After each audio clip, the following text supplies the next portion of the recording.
the pandemic, we know small businesses have been hit so hard, and to give back to the community, we are going to be featuring local businesses on our show starting today. And here we go. When it comes to antiques and handcrafted items, you had better set aside quite some time when you're walking through the Town Peddler here in Livonia, Michigan. They boast over 400 dealers in their antique mall. You can find everything from vintage albums and quilts to new gardening decor and masks, even masks.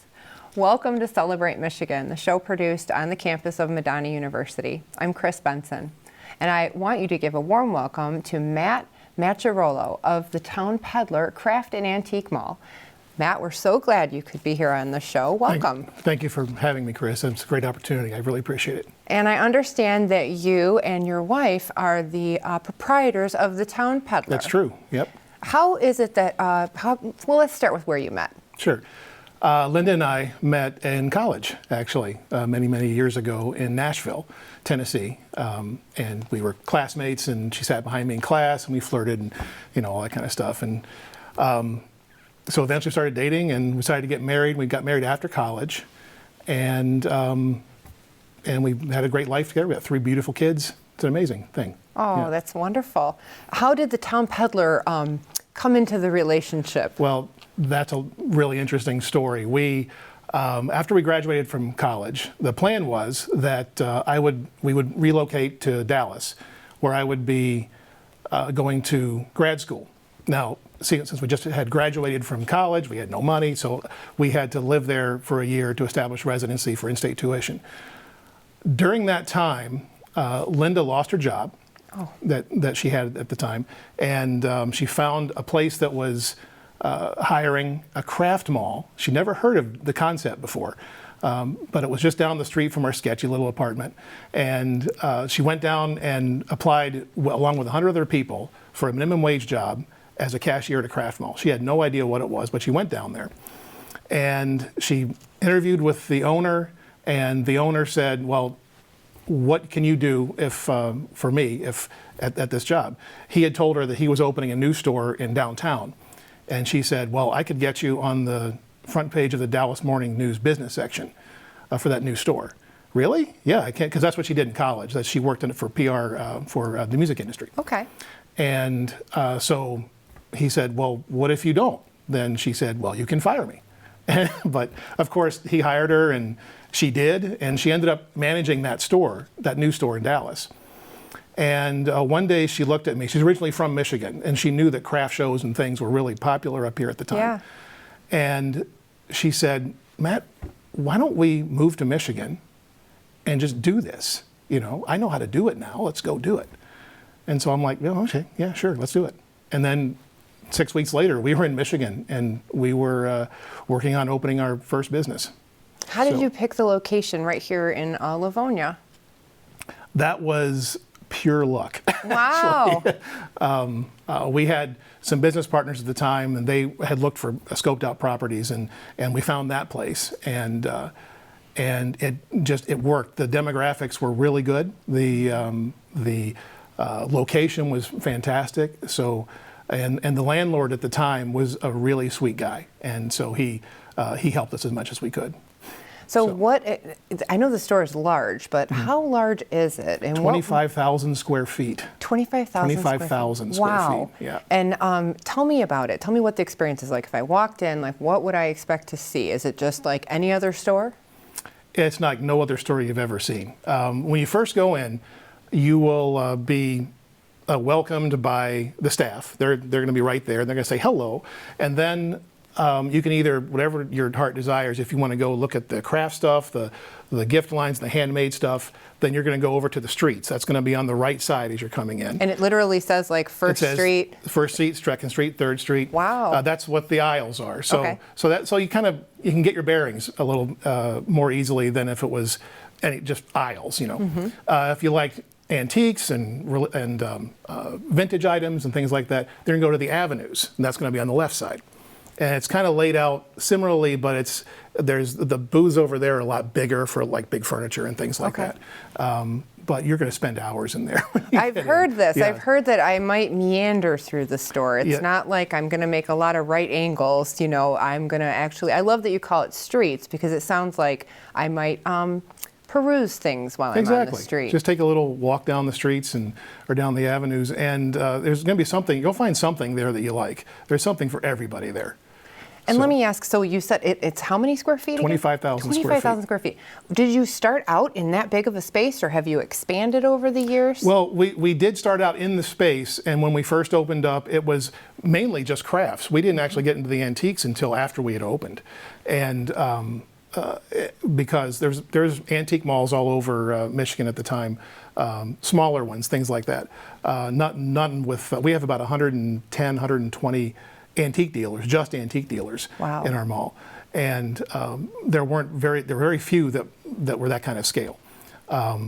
But we had the space for it, so we expanded into antiques, but it's always been in that building. So. And I can see why you married your wife. She obviously has a head for business. I can see that she's a go-getter. She's amazing. She is absolutely amazing. Yeah. And so, did you guys have a background in antiquing, or how much did you? I mean, you mentioned going to college and that kind of stuff, but how much experience did you have when you started all this? Well, we were just out of college. It was one of those things where you had nothing to lose, so you might as well try it. At the time, we had discussed if we were going to do the grad school thing, and we said, well, it's always there in case this doesn't work out. But after almost 28 years, it's worked out. It's still working out. It sounds like it's working out fairly well, and I have a feeling you probably wouldn't change those years for anything at this point. No, it's just an amazing run, and the community here in Livonia is just amazing. That they're loyal. We have most of our customers are people that come in time and time again, and they become family to us. And so it's just an amazing community to be in, where they can support a small business like ours and like all the other small businesses in the area. Well, we're glad that you chose to spend your time today on Celebrate Michigan for an amazing business in this amazing community. I do have to take just a quick break. I know it's come up really fast, right? Sure, yeah. But please, you stay tuned, and we'll hear more from Matt Macchiarolo from the Town Peddler right here in Livonia. Stay tuned, and we'll see you in just a second.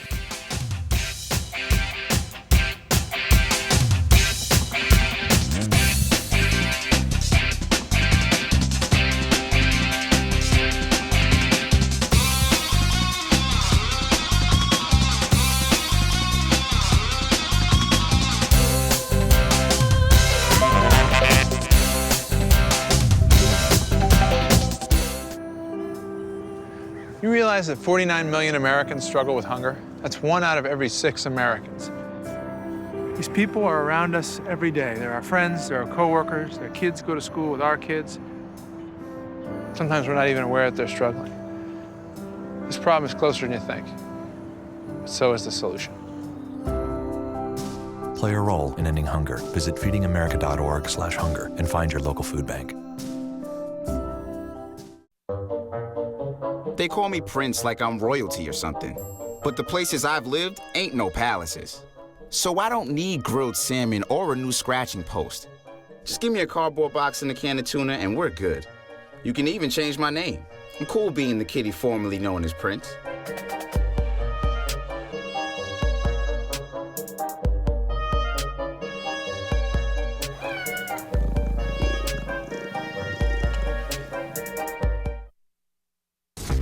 Oh, emojis! I thought the conversation just got dumber. Ugh, internet trolls, just ignore them. I like you just the way you are. I believe in you! She's a hugger. Give her a squeeze. Help up the hand. Ah, there you go. Thanks, mate. You're killing it, Jane!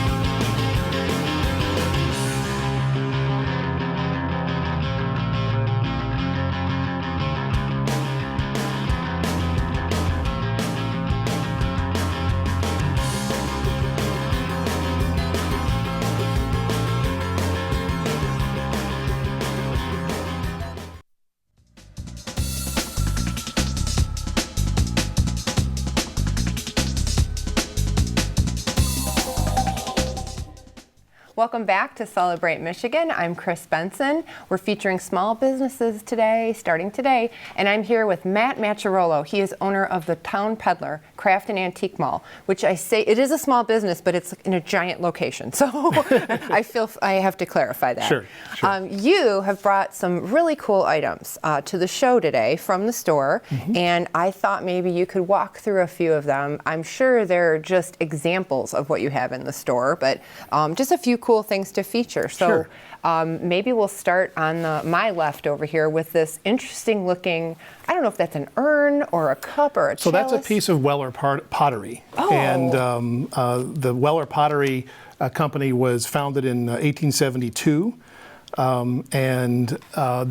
That piece itself is probably from the 40s or 50s. Oh my goodness. Yeah. So I'm going to be really careful when I walk by that table, because it's kind of near the edge. It's just beautiful. Yeah. And then just behind that, it's really interesting. Now, that's a piece from the Detroit News magazine from 1969. Wow. And that's one of our oldest dealers. He's been with us since we opened. His name's Robert. Neat.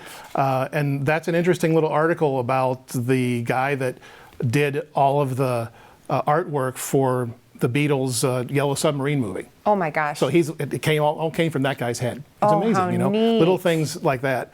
Yeah. We have a good selection here of like mid-mod stuff. That's what's really big right now, mid-century modern. Okay. So we have a clock radio you would see that would make its home in any house in the 1950s. Yeah. We've got some jadeite.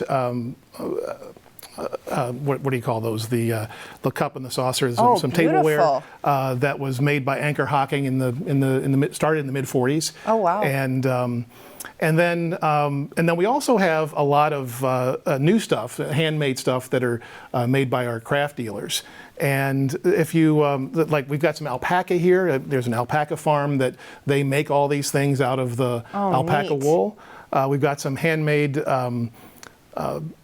cutting boards by J&S, I think is what the dealer is. And if anybody comes in, our staff will be able to tell them right where these things are. Wow. And then this handbag with the flowers on it, that's by Lorna. She's, again, one of our older dealers. I think she came in 1994.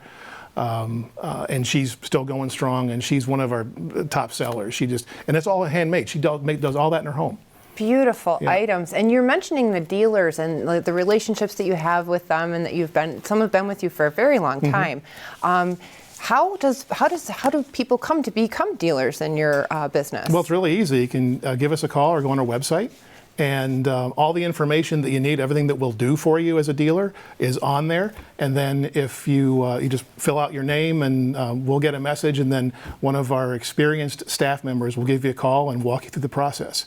So for example, let's say like the handbags. Let's say I make handbags and it's something I do for fun on the weekend, and I'm thinking I might want to contact the Town Peddler. How does that work? Do I have to actually be there in my booth, if you will? That's the best thing. You don't have to. Oh. Yeah. You can come in, you'll stock your booth. We'll show you exactly how to do it. We even have a little class for all new dealers, dealers, to show them what the best practices are as far as stocking their booth and running their business, which is what they're doing. Then you let us do the rest.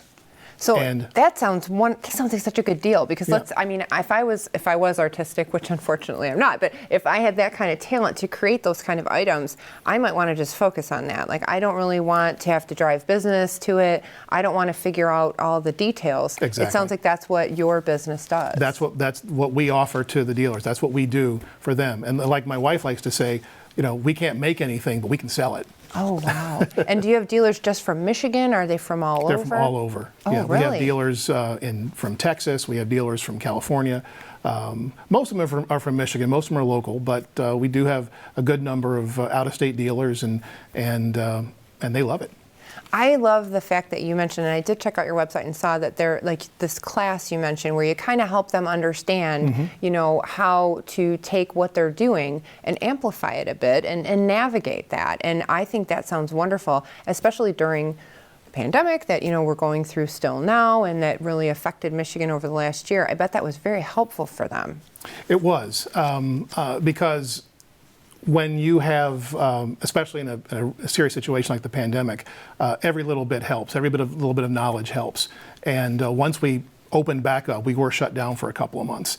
And once we opened back up, we had a lot of competition from, other things that people's attention are going, So we have to make sure that we are still in in people's minds and everything. And we did that actually during the pandemic. Even though we were closed, we were able to do things online. That was a thing that we started doing more than we had before. We started doing things on social media as far as trying to keep our people's minds, keep us in people's minds. And since we reopened, that just translated into more traffic for us, and that helps all our dealers when that happens. And I imagine it's not just you and your wife in the store, that there's others that Oh, no, help we've got a as well. staff of about 15. Oh, wow. And we have the best crew in the business. We have, I got to make a shout out to a few of them too. Please. Carolyn, she is she's a star. Customers will come in only on days that she works because they like her so much. Oh, wow. And that's just, we have like other of our staff are like that too. So, everyone, they know what they're doing, and they are, our customer service is second to none, and that translates again into more traffic, and it helps our dealers. So I imagine if I have a particular, like a birthday coming up and I need an item, or I just moved and there's like an empty spot in my house, I can just walk in and say, Carolyn, help me. Absolutely, because the thing about Carolyn, one of the great things about Carolyn is she knows where everything is in the store. And it changes all the time. And that's good. We want it to be fresh, exactly, right? Exactly. Oh, well, it's time for another commercial. Short break. Stay tuned. We'll talk more with Matt from the Town Peddler.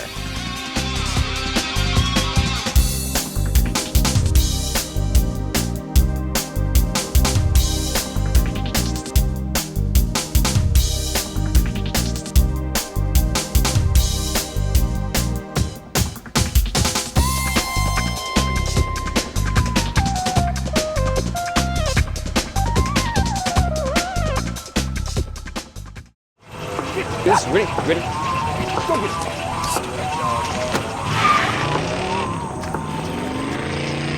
Oh, come on, Randy. Animal shelter, here I come. And no, I'm not crazy or emotionally damaged. That's a stereotype. I just belong to a total loser. I'm a good dog. So if you want a pet, adopt. And if you see Randy, tell him he dropped his wallet.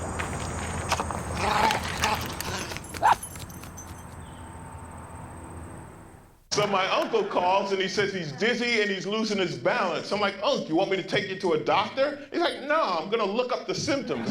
I said, your symptoms are you're dizzy and you're losing your balance. So he said, I can't get on the internet because my arm is numb. I said, well, use your good arm and dial 911. Stroke's no joke. If you or someone you love is showing symptoms of stroke, don't wait because it might be too late. Dial 911. Time lost is brain lost. I want to eat apples and bananas. I need to eat apples and bananas. Why can't I eat apples and bananas? Support the Feeding America nationwide network of food banks to help provide meals to those in need. Join us at feedingamerica.org.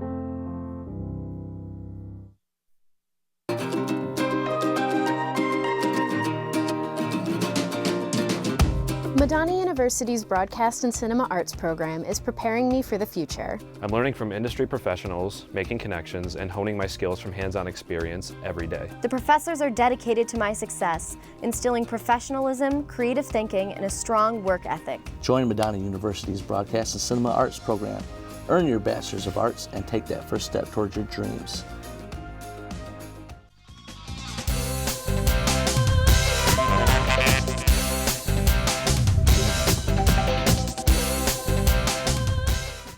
Welcome back to Celebrate Michigan. I'm Chris Benson, and here with me again is Matt Macchiarolo from the Town Peddler Craft and Antique Mall right here in Livonia, Michigan, the largest antique mall in Michigan and craft mall, correct? Largest craft and antique mall in Michigan. Craft and antique mall in Michigan, okay. Whew, and we saw some of the really neat items that you have here. We talked a little bit before the break about COVID, and the fact that we've been kind of going through a pandemic here, and that has hit small businesses, of course, very hard, which is one of the reasons that we're really trying to feature small businesses on our show. You mentioned the website and that you have some sales. I saw some on there today when I looked at it. Is that how you tried to kind of deal with the pandemic, is moving things online, or had you always been doing that? We sort of did it in the past, but the pandemic really had to really change our shift and our focus to how we can continue to serve our dealers even when we were shut down. We were shut down, as I said before, we were shut down for a couple of months. But at the same time, during that time, early in the pandemic, if you remember, you couldn't get a face mask to save your life. You couldn't get them anywhere. There was a huge shortage. And we had a group of craft dealers. Yeah. The people would do like the handmade sewing and things like that. We got them together and we said, we need to make masks, and we're going to put them online and we're going to sell them that way. And it was a huge success. We couldn't keep up with the orders. It was just an amazing thing. And we thought, hey, since we're doing this, well, we can't do estate sales anymore, because estate sales is one of the things that we offer. If someone comes in, they have a estate they need to liquidate, we can help them with that. But we couldn't do that at the time during the pandemic, because you couldn't have people trouncing through your house and things like that because of all the restrictions. So we said, let's put these things online. And we ended up doing that, and it's been a huge thing. And even after we reopened, the estate sales, the online estate sales, have still been really convenient for the customers, because they don't have to go around. They can look at the things online and they can make their purchase, and either they can come pick it up, or they can pick it up here at the store, or they pick it up at where the estate sale is. And it's really worked out, and we're continuing to do that, and it's actually expanded into right now there's a estate sale at Mill Race in Northville. Yes. That is going on. We've actually been working with them for a few months, but today's the final sale, and they're doing that open to the public. And we've done the Northville Historical Society. We've been working with them as well, trying to liquidate some of their stuff that they're not using anymore, but still got some intrinsic value. Beautiful and pieces. Historical, I looked at it value. this morning and I thought, oh my gosh, I need to do some shopping here a little later. But I think that's a wonderful pivot that your organization made, when it's like, okay, COVID, we got to make masks. Okay, well, how do we keep our vendors in business, or our dealers in business, so that they can not be affected as much? I love that, and I think you're really representing that entrepreneurial spirit of our small businesses here in Michigan. So thank you for what you did. Well, anything we can do for the community. We wanted to just help them out. Sure. So. And I understand you have a lot of relationships with your dealers, and you mentioned that some of the pieces we have are from some of the dealers you've been working with for the longest time. Right. Any interesting stories or just fascinating tips that we should know about from the dealers? Tips like what's hotter right now. Yeah. Well, I'll tell you one thing. I'll tell you one story about a dealer that we have. His name is Bart. He brings in the weirdest stuff. I love weird. And you wouldn't believe some of the stuff that he could bring in. I don't know where he gets this stuff. I mean, he goes all over the country to find it. But one time he brought in some old military training missiles. They were about like 6 feet tall, and they didn't have any warheads or anything in them. But I guess they were used for training to load or whatever. And somebody came in and bought them all. It was just, weird, He brought in once one of those rides that you see at the front of the supermarket. We put a quarter in, and it's like a helicopter or something. Yeah. And somebody from, I want to say, Oklahoma bought that, and they arranged they hired a truck and came and picked it up from us, and it was just some of the most, you just find some of the weirdest things. I'll go through Bart's booth if I haven't seen it for a few days, and there'll be something so strange in there. It's like, where did he get that? Well, and I think I've seen so many more shows, on TV about different antique finds, and people are looking, it seems like, for unique items. Like, they don't want just the manufactured, everybody else has one. They're looking for crafty things, and it sounds like they can find it at the Town Peddler. Right, they can, absolutely. How can our viewers find you online? What's your website? It's www.townpeddler.com. Okay. Really easy, Town Peddler, all one word. Okay. And or they can give us a call at 734-513-2577. Okay. And do you have like a social media presence? Do you have a Facebook page or anywhere else? We're on Facebook and Instagram as well. Okay. I think it's Facebook/Town Peddler. Yeah. I'm not exactly sure, but just do a search for Town Peddler and you'll find it. So I imagine they'll find you, and I imagine you have lots of pictures. I know when I looked today on your website, which is very good, that there were lots of pictures of the store and different items, and I think there was a picture of you and your wife there too. Yes, there is. So if we've got viewers that are thinking, gosh, I would like to be a vendor, or I would like to get into that, maybe have a conversation about being a small business owner, I know they can probably reach out to you, but what would you say to them? Like, what advice would you give them? We have just like a minute left, but what would you tell them? I would tell them that, if it's something that you love to do, it's like a hobby, it still will be a business, and there will be things to learn on how to price your things, how to make sure you're getting enough money out of it once it sells, and we actually have a class that teaches all that. So if you wanted to sign up with us, we can go through that with you and show you how to do it. So I think I hear you saying, don't let what you don't know hold you back. Exactly. Awesome. Yeah, Matt, that's a better way of putting it. No, it's perfect. Thank you so much for bringing information about the Town Peddler to us today. Well, thank you for having me. And we thank you as viewers watching Celebrate Michigan, where we celebrate all the great things happening in our state. There are great things happening, and we're so glad you're tuning in to watch us here. We'll see you next time.